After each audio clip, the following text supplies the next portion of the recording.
Saya Tessa Sabrina, absen 26. Saya adalah mahasiswi kelas 2F di 4. Nah, di sini saya akan menjelaskan mengenai bab analisis data deret waktu.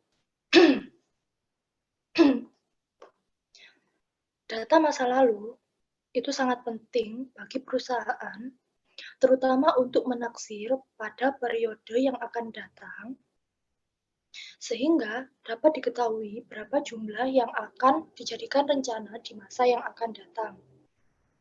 Kemudian, apa sih definisi dan tujuan? Tujuannya dari data deret waktu tersebut. Sebelumnya saya mohon maaf karena saya batuk. Nah, data deret waktu yaitu adalah sekumpulan hasil observasi yang diatur dan didapat menurut urutan suatu jangka waktu, biasanya dalam interval waktu yang sama. Kemudian, tujuan dari mempelajari analisis deret waktu adalah untuk memperbaiki taksiran-taksiran di masa depan, sehingga untuk memudahkan perencanaan pekerjaan-pekerjaan yang dilakukan. Next. Nah, kemudian adapun faktor-faktor yang mempengaruhi analisis data deret waktu tersebut, yaitu ada 4. Yang pertama nih, ada gerak jangka panjang atau tren. Nah, apa sih gerak jangka panjang atau tren itu?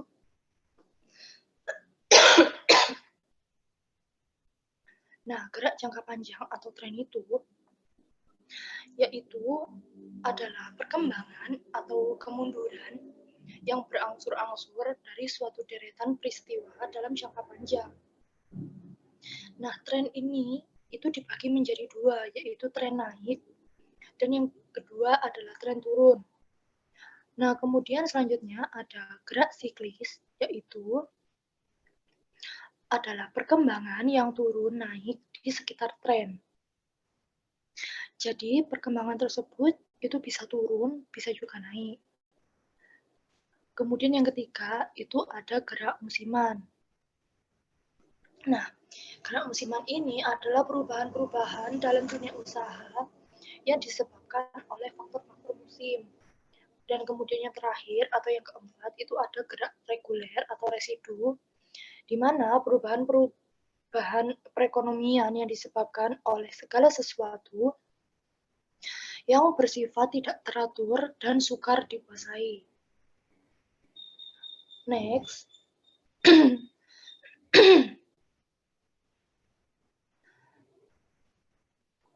Nah, kemudian ada cara menentukan tren linier.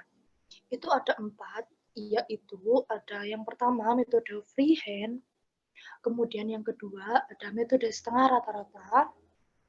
Nah, kemudian yang ketiga ada metode rata-rata bergerak, dan yang terakhir atau yang keempat itu ada metode kuadrat terkecil.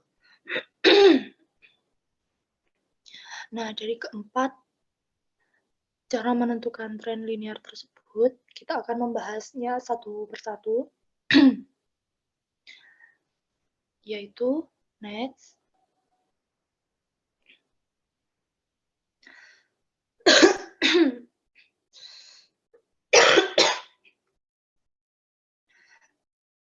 Yang pertama itu ada metode freehand, yaitu menentukan nilai tren dengan cara menggambar data sebenarnya dalam grafik dan membuat garis melalui data-data itu. Metode ini dilakukan oleh orang yang memiliki pertimbangan-pertimbangan yang matang. Kemudian, yang kedua itu ada metode setengah rata-rata. Nah, cara menentukan metode setengah rata-rata ini yaitu menentukan nilai tren dengan cara dibagi menjadi 2 bagian yang sama. Kemudian, menentukan rata-rata waktu dan nilai untuk bagian pertama dan bagian kedua. Nah, dari rata-rata tersebut, terdapat dua titik. Yang pertama atau titik pertama itu adalah rata-rata T1 dan rata-rata Y1. Dan titik yang kedua itu adalah rata-rata T2 dan juga rata-rata Y2.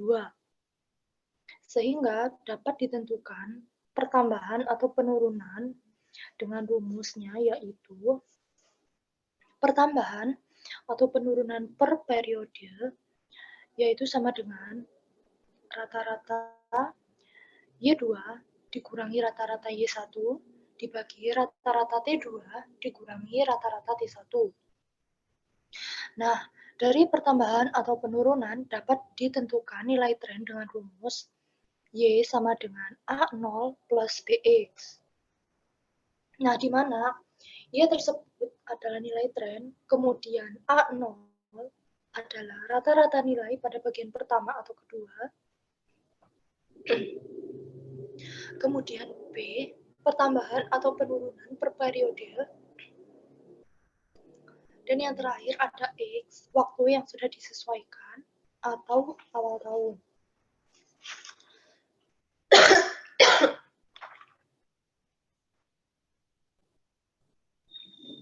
Nah, untuk menggambarkan grafik dengan menggunakan dua titik, yaitu rata-rata T1 dengan Y1 dengan rata-rata Y1, kemudian rata-rata T2 dengan rata-rata Y2, dan ditarik garis trennya. Nah, kemudian ada contoh di modul halaman 72 dan 73, kita akan membahasnya, yaitu A. Bila data genap dengan kelompok genap. Diketahui data penjualan tahun 2003 hingga 2010 dalam jutaan rupiah. Nah, data tersebut adalah data pertengahan tahun. Kemudian, di situ disajikan tabel, sudah ada nilai-nilainya, dan kita tinggal memasukkan rumusnya, yaitu pertambahan atau penurunan per tahun sama dengan 197,5 dikurangi 137,5 dibagi 2008,5 dikurangi 4,5. Nah, nilai-nilai itu terdapat pada setengah rata-rata nih. Kemudian kita peroleh hasil yaitu 60 dibagi 4 sama dengan 15. Sehingga nilai tren kelompok pertama yaitu Y sama dengan A0 plus BX yaitu 137,5 ditambah 15X. Kemudian nilai tren kelompok kedua yaitu Y sama dengan A0 plus BX sama dengan 197,5 ditambah 15X. Nah, dengan mengganti nilai X, maka nilai tren dapat ditentukan untuk tahun 2003 sampai dengan 2010.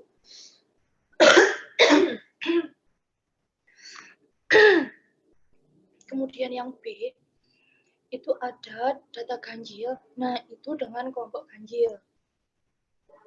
Data ganjil itu dibuat genap dulu, yaitu dengan cara yang pertama, menghilangkan data yang berada di tengah. Tetapi data di tengah itu ditentukan nilai trennya. Nah, kemudian yang kedua, data di tengah digunakan 2 kali sehingga data menjadi genap. Kemudian, diketahui data penjualan tahun 2003 hingga 2011 dalam jutaan rupiah. Nah, data tersebut adalah data pertengahan tahun. Di situ juga disajikan tabel yang dimana sudah ada nilai-nilainya dan kita tinggal memasukkan rumus. Nah, pertambahan atau penurunan per tahun sama dengan 218 dikurangi 145 itu diambil dari tabel setengah rata-rata, kemudian dibagi 2009 hingga 2005. Diperoleh hasil yaitu 73 dibagi 4 sama dengan 18,25. Nah, sehingga nilai tren kelompok pertama yaitu Y sama dengan A0 plus BX sama dengan 145 ditambah 18,25X.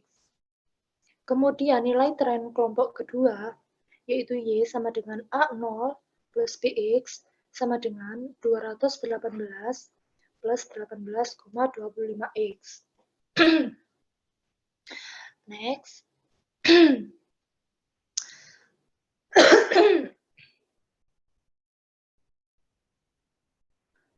Yaitu ada metode rata-rata bergerak. Nah, gimana sih? Dan apa sih metode rata-rata bergerak itu? Nah, menentukan nilai tren dengan cara mengganti nilai data dengan nilai rata-ratanya, yaitu dihitung dengan nilai data tahun yang mendahului dan nilai tahun berikutnya. Nah, nilai tren tersebut adalah nilai rata-rata bergerak.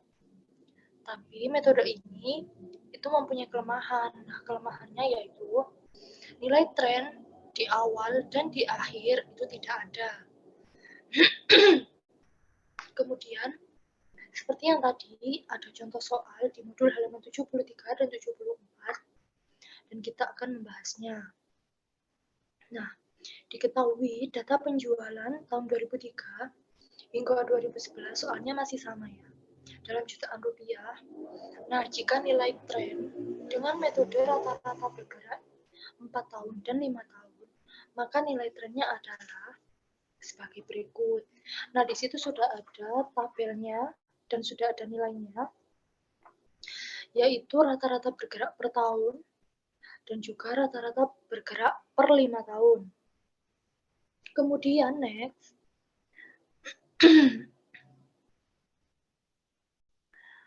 yaitu ada metode kuadrat terkecil atau least square. Nah, dalam metode ini penentuan nilai tren dengan menggunakan rumus persamaan garis tren, yaitu Y sama dengan A0 plus BX. Seperti rumusnya tadi ya. Nah, di mana Y adalah data deret waktu atau nilai tren, kemudian A adalah konstanta, kemudian B adalah koefisien X, lalu X adalah waktu yang ditransformasikan.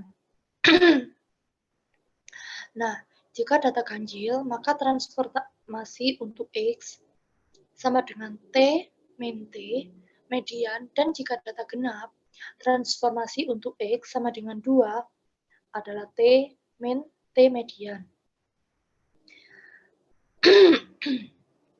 Nah, sedangkan rumus menentukan A dan B adalah sebagai berikut. A sama dengan sigma Y dibagi X. Sigma XY dibagi sigma X kuadrat. Kemudian seperti yang tadi, itu ada contoh di modul halaman 74 dan 76 sampai 76 ya. Nah, contohnya bila data ganjil nih, diketahui data penjualan perusahaan Mawar tahun 2002 hingga 2012 dalam jutaan rupiah. Kemudian ada tabel, sudah ada nilainya juga, sudah ada nilai tren di situ, dan juga jumlah X, jumlah Y, jumlah XY, dan juga jumlah X2. Sama dengan sigma Y dibagi N sama dengan 1721 dibagi 11 sama dengan 155,6364. Kemudian yang B yaitu sigma XY dibagi sigma X kuadrat sama dengan 412 dibagi 110 sama dengan 3,745455. Maka persamaan tren adalah Y sama dengan 155,6364 ditambah 3,745455X. Nah, nilai tren dapat ditentukan dengan memasukkan X dalam persamaan tren. Jika perusahaan ingin menaksir penjualan untuk tahun 2013, maka X yang dimasukkan dalam persamaan adalah 6, sehingga diperoleh penjualan sebagai berikut. Y itu dimisalkannya tahun 2013, sama dengan 155,6364 ditambah 3,745455 X sama dengan 178,10913. Maka penjualan tahun 2013 diperkirakan sebesar 178.109.130 rupiah. Nah, contohnya nih. Bila data genap, yaitu diketahui data penjualan perusahaan mawar tahun 2002 hingga 2011 dalam jutaan rupiah.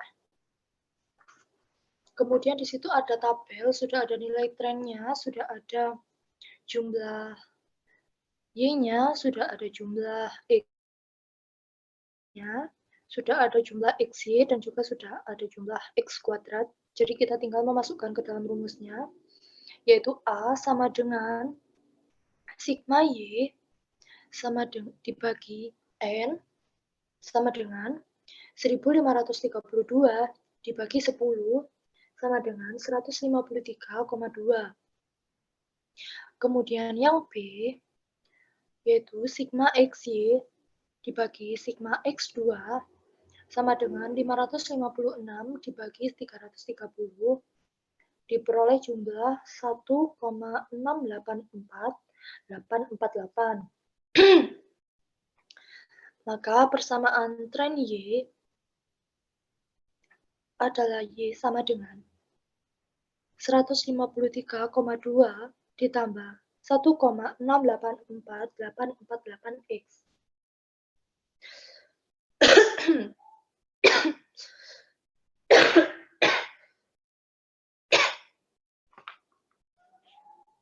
Kemudian, nilai tren dapat ditentukan dengan memasukkan X dalam persamaan tren. Nah, jika perusahaan ingin menaksir penjualan tahun 2013, maka X yang dimasukkan dalam persamaan adalah 13, sehingga diperoleh penjualan sebagai berikut. Y kita tekan sebagai tahun 2013 sama dengan 153,2 ditambah 1,684848 dikali 13. Yaitu kita memperoleh hasilnya yaitu 175,1030. Nah, maka atau artinya penjualan tahun 2013 diperkirakan sebesar 175.103.000 rupiah. Nah, next. Nah, sekian presentasi dari saya, Tessa Safina. Kurang lebihnya mohon maaf. Serta untuk waktunya, saya ucapkan terima kasih. Saya mohon maaf jika itu tadi ada kesalahan, karena saya memang sedang batuk. Saya pamit undur diri. Wassalamualaikum warahmatullahi wabarakatuh. Sampai jumpa di lain waktu. Terima kasih.